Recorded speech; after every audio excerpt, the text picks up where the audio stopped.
এবার একটা মজার গল্প বলি। সদ্যই হয়ে গেল কার্তিক পুজো, আর এই কার্তিক পুজোকে নিয়ে নানান ভাবে আমরা আনন্দ করেই থাকি। তবে শুধু আনন্দ বললে হয়তো ভুল বলা হয়, কোথাও কোথাও একটা ভয়ও থাকে। নতুন বিয়ে হলেই হলো, আগের দিন রাত থেকে ধুকপুকানি শুরু, হয়তো কাল সকালে উঠেই দেখা যাবে বাড়ির বাইরে অপেক্ষা করছে কার্তিক, আর করতে হবে পুজো। তবে বেলডাঙ্গাতে এই চিত্রটা একটু আলাদা। সেখানে কার্তিক পুজো শুধু উৎসব নয়, চলে লড়াই। আর এই লড়াইয়ে কে নেই? ৩৩ কোটি দেবতার মধ্যে নাম জানা সব দেবতাই হাজির এখানে। তবে বেশি সংখ্যায় হাজির মহাদেব, নানান রূপে। আর আছে আরো অনেক গল্প, অনেক মজার চিত্র। সেগুলো জানতে হলে চলুন বেলডাঙ্গা।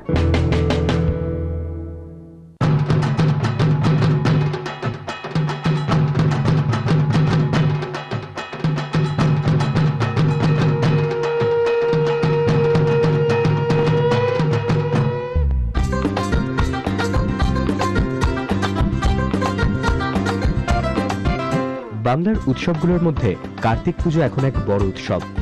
তবে মুর্শিদাবাদের বেলডাঙ্গায় কার্তিক পুজোকে কেন্দ্র করে আজ যে উৎসব হয় তা সত্যি এক কথায় অভিনব।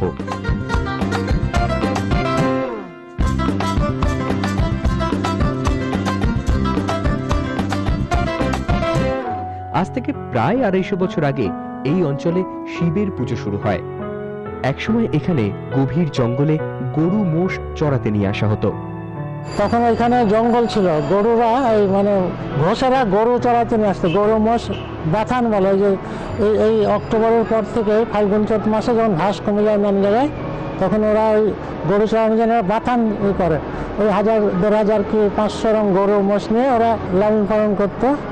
নতুন বাচ্চা হয়তো কোনো মোষের গরুর, সেই গরু মোষের বাচ্চা অনেক মারা যেত। তার থেকে ঘোষরা দেখলো কোনো দেবতাকে সন্তুষ্ট না করলে আমাদের যে গরু বাছুরের বাচ্চা মারা যাচ্ছে, সেই জন্য ওরা ওখানে একটা ছোট্ট শিব করে শিবের পুজো শুরু করে প্রায় ২৫০ বছর আগে।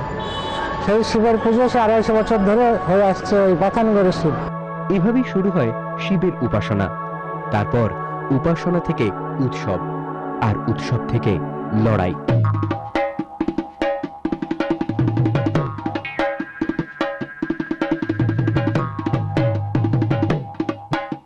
এই লড়াই অবশ্য ঐতিহ্যের লড়াই, ক্ষমতার লড়াই।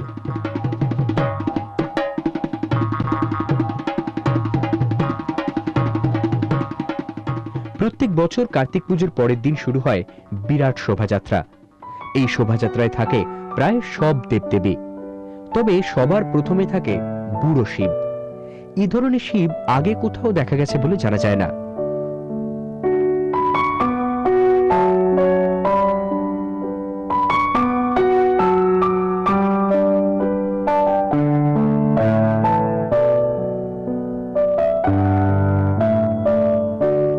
কখনো শিব একা, কখনো রুদ্র মূর্তিতে, আবার কখনো আরাম করে বসে রাজকীয় ভাবে।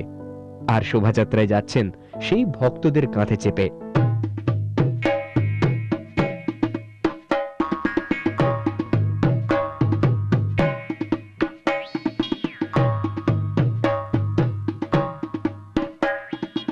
প্রায় ৮ থেকে ১০ কিলোমিটার পথ অতিক্রম করেন এইভাবেই। আর হাঁপিয়ে পড়লে কিছুক্ষণ জিরিয়ে নেন রাস্তার মধ্যেই।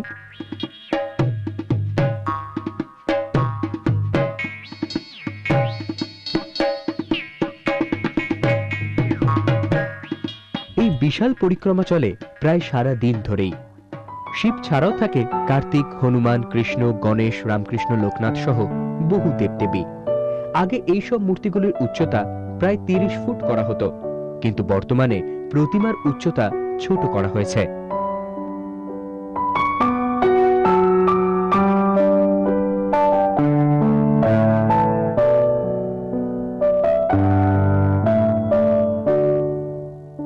মূর্তির উচ্চতা কমলেও বাড়ছে পুজোর সংখ্যা।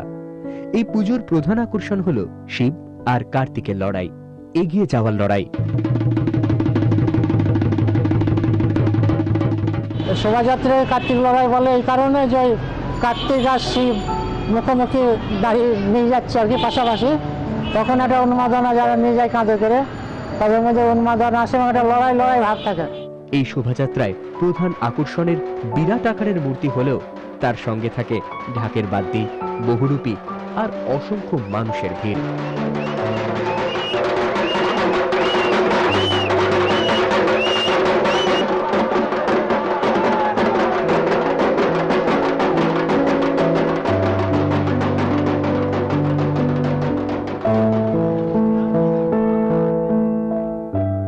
এখানকার সাধারণ মানুষের কাছে এই লড়াই এক বিরাট উৎসবে পরিণত হয়েছে। মুর্শিদাবাদ ছাড়াও বিভিন্ন জেলা থেকে অগণিত মানুষ এই দিন হাজির হন বেলডাঙ্গার উৎসবে।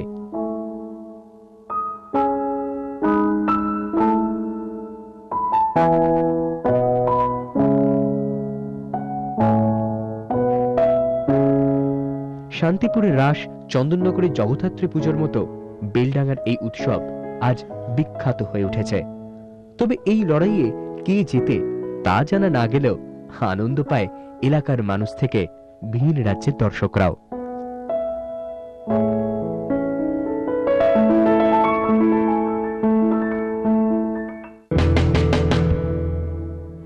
ধন্যবাদ আপনাদের সবাইকে যারা এতদিন পর্যন্ত ফিডব্যাক জানিয়ে এসছেন আমাদের বাংলার কথা কই আপনাদের কেমন লাগছে।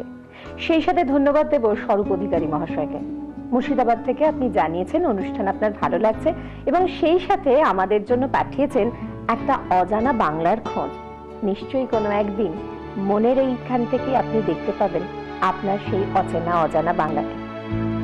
কেমন লাগছে বাংলার কথা কই জানান আমাদের, জানান এই ঠিকানায়।